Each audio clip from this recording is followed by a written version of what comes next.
All right, Shalom. First and foremost, I'd like to give all praises, honor, and glory to Yahweh, Ba'ashem, Yahushai, Ba'ashem, Makakodash. And I also want to give double honor to the apostles and the elders of Great Millstone, and peace and blessings to those for elect, hearing this word in truth and in sincerity. All right, I'm the brother Iwalam from the GMS West Palm Beach Camp, back with another lesson. Just wanted to go through something real quick through the spirit, entitled That Great City, which is referring to America, Babylon the Great, and pretty much this place has been, if this the right word to use for it, wonton, or this place has been spoiled. When you look at the average citizen here, they're at peace, they're at rest, despite that their kingdom is falling, especially Esau. All right, and when somebody's comfortable when they're walking barefoot. All right,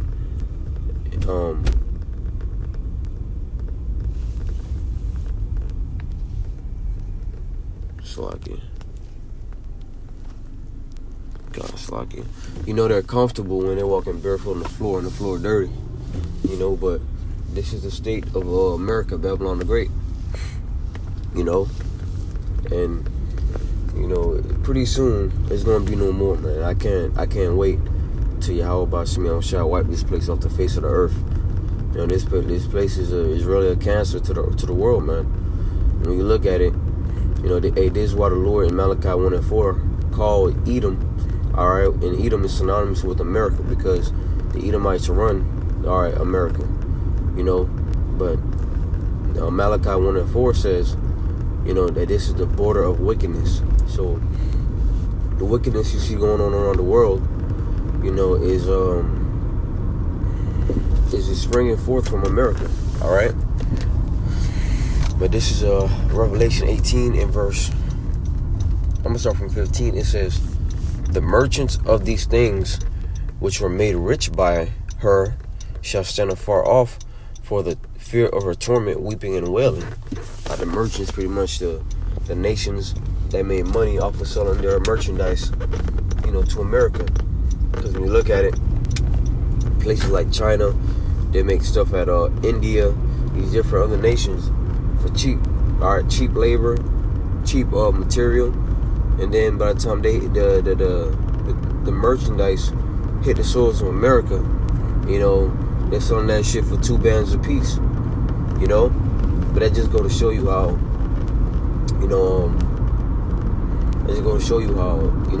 how much of a consumer, country America is, and this is why America is a first world country, because you got, people doing cheap labor and, doing and making these things cheaply in these other nations, and then bringing it here, and making stacks off of it. All right. Meanwhile, you got people in the stores buying Louis Vuitton or whatever, Armani or whatever, for $2,000 or more, however it may cost. They're stupid, man. All right. If living in the dark was the definition, or was people, it'd be them, But it says, verse 16 is saying, "Alas, alas, that great city that was clothed in fine linen and purple and scarlet and decked with gold and precious stones and pearls," and pretty much it's talking about how America was rich, man. America was beautiful to these other nations. That's why in the book of Isaiah, the 47th chapter, it calls America that golden city. And I can get that real quick, Lord willing, after I get Revelation 18. But America was likened unto, a beautiful woman. And that's why when the angel showed, John the vision, John marveled, and the angel asked him, why did you marvel? And then he showed the judgment for the woman. So yeah, America is beautiful, all right. But with every beautiful woman, comes a disorder. Right? With every beautiful woman there's a backdrop to it. And I'll give you an analogy. You may have a whore, right? Which America is that whore. You have a whore, and she's beautiful. She's smiling at you tonight. She's smiling at you very nice. All right. But little did you know that whore probably carrying diseases. The whore probably, then clean her underparts. And that's America. She looked beautiful on the outside, but the inside, she's filthy. And that's how, that's how the scriptures liken it. All right. Verse 17, it says, "For in 1 hour, so great riches is come to naught." It's like it. "For in 1 hour, so great riches is come to naught, and every shipmaster and all the company and ships and sailors, and as many as trade by sea, stood afar off." Right, because when the nuclear missiles hit America, all right, they're gonna watch America burn from far away. America's destruction is gonna be made known worldwide. All right. That's Salaki. That's how great this place is. As great as it is, what they say. They say the higher you are, the greater the fall. So the Lord is going to do a great humbling to the nation of Edom. All right. Just like how the Lord raised up Pharaoh. All right, the Lord raised up Pharaoh, and Egypt was the best kingdom in his time. The Lord brought down Egypt. All right, Egypt, and after the Lord brought down Egypt, they really were not mentioned ever again. As a great kingdom. And likewise, America is gonna go out the same way. As much as America gets talked about right now, is that Golden City. There's gonna come a point in time where America's not gonna be mentioned, all right, anymore. Besides, her judgment. All right. It says, verse 18, "And cried when they saw the smoke of her burning, saying, What city is like unto this great city?" They look at America as a great city, man. Because when you look at it, these other nations, most of them are third world countries, so they live in poverty. They live in horrible conditions, man.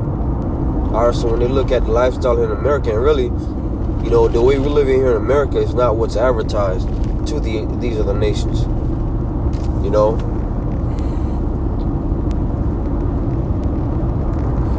Salaki. These other nations, all right, they'll look at maybe commercials, or they'll hear words, stories, of celebrities or other people that so-called made it, all right, and they think that, oh shit, and that's a dream, that's heaven. Then they come here and they realize that there's not the America that they were told about. All right. So what ends up happening is that they come here, and they get fucked up, and they go back to their country. And the scriptures tells you, the scriptures talk about it. It talks about, fleeing and going back to your own country. It says, "Flee out of the midst of Babylon." Isaiah 51. Not Jeremiah 51, Salaki. Jeremiah 51. All right? Let's go to the Isaiah 47.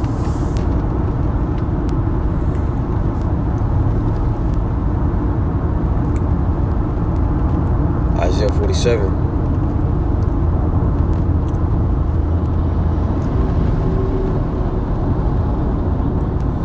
Isaiah 47:1, and it says, "Come down and sit in the dust, O virgin daughter of Babylon." All right, and the virgin daughter of Babylon is talking about America. All right, it says, sit on the ground there is no throne, O daughter of the Chaldeans, for thou shalt no more be called tender and delicate. You know? So this place not going to be called, it's not being called tender and delicate no more. Once again, just like how these other nations sought to come to America for a better life, you know, that's no more. As a matter of fact, the other nations are looking at America. They're looking at America, you know, as a shit stain, man. You know, like we gotta get rid of her. We gotta get rid of this fucking place. Matter of fact, they're looking at Esau. We gotta get rid of these Edomites, man. Of course, they don't call them Edomites, but you know, they mean so we gotta get rid of the Caucasians, or we gotta get rid of these Europeans, or whatever it may be. How they refer to Esau, but the root of the problem is that Esau gotta go. All right, and with him, his kingdom. There is no throne. You know, you devils have ruled long enough, man. Yahweh Bashim Yahushua gave you a time to rule, and that shit's about up. You know? So now you're trying to extend your rulership to rule forever. Which shows you that Esau is greedy. Okay? But verse 2 says, take the millstones and grind meal, uncover thy locks, make bare the leg, uncover the thigh, pass over the rivers. Thy nakedness shall be uncovered, yea, thy shame shall be seen. I will take vengeance, and I will not meet thee as a man. Right? Because when Yahweh shall return, you know, he's not going to meet Esau, Edom, you know, as immortal. You know, he's coming back as a God, man, as an angel. All right, in that spiritual body to make war with Esau. Because believe it or not, you know, Esau, Edom has been built up to a point where, you know, nobody, you know, can take him down carnally. You're going to have to take him, Yahweh Shai's got to come back here and take Esau down, you know. You know, and that's for the glory of the Father and for the glory of the Son, you know. And that's why the scripture says to wait ye upon me till I rise up to the prey. For my determination to gather the nations, so that I may pour upon them my fear, my indignation. You know, that's Zephaniah 3 and 8. You know? But, you know, America, that great city, will be brought low real soon, man. You know, and it's getting there. I believe there's a video I saw, you know, like Donald Trump talking about tracking system. You know, this shit's coming real soon. The America that we once knew, that people once knew, is no more. The shit's gone. Hey, it's getting tighter and tighter every day. All right, more steps towards the mark of the beast. You know, more FFs. You know, false flags. You know, to justify more of this behavior. You know, Esau got it coming. You know, before you know it, you know, you're gonna be told that you need a thing in your hand, or you need that thing in your hand or on your forehead, you know, to get by here in society. All right.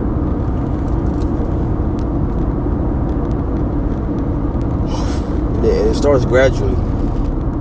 You know, it starts gradually. They'll tell you, we're gonna start having y'all wear, you know, wearable devices so that we can track you. You know, and eventually it's just gonna turn into, you know, the MOTB, you know, inside of you. You know, and we can see the angle that Esau Edom is coming with, because, you know, through the Spirit Prophet Yahweh Bashim Yahushua, we've been given the scoop, you know, on how this devil move. You know, there may very well be a TA, you know what I'm saying, like a attack. You know, that way he can see that we don't know who's who and where they are. You know, therefore we need y'all to wear this tracking device. You know, Esau Edom, you know, he's cunning, man. That serpent. That's cool though. You know, because once again, Yahweh Bashim Yahushua gave us a school. You know? And when that time comes, we're not going to comply. You know, we got countless examples of the scriptures where, you know, our forefathers, you know, they were put in situations to where they either complied, you know, with the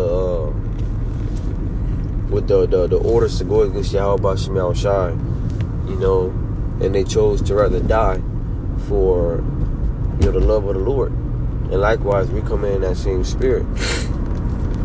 Okay? It's going to have to get to the point where, you know, we choose death or, you know, life in that particular situation, you know. But, you know, that's pretty much the point. I'm just going to do a lesson, you know, on America, you know, how this place is on its way out, you know. And as we're here, America, you know, it's vexing us every day, man. Having to go to work, you know, come back home, just go back to work. You know, that's just not living, man. Hey, Esau Edom, I don't mean to rant, but Esau Edom, you know, set up a society where you're pretty much slaves, man. Right?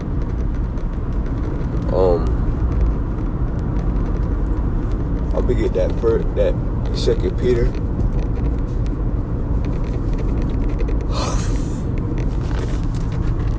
And, you know, Esau Edom has pretty much set up a society where all you do is work and go back home, and then come back to work, then go back home. You know, that's oppression. See, you know, he don't need to put chains on your neck or your legs and your arms and your ankles no more. All right, the chains, you know, it's through this system. All right, your jobs, your bills, you know, different things of that sort. You know, the chains are not physical no more. They're more, you know, mental. You know. But this is 2 Peter chapter, and this is more of a reason for us to hasten his coming. All right, hasten the coming of Yahushua, man. You know, 2 Peter 3:10, it says, "But the day of the Lord will come as a thief in the night, in the which the heavens shall pass away with a great noise, and the elements shall melt with fervent heat. The earth also and the works that are therein shall be burned up." Right, when it talks about this, the heavens, you know, being burned up, it's talking about the rulership of the heathen, beginning with Esau.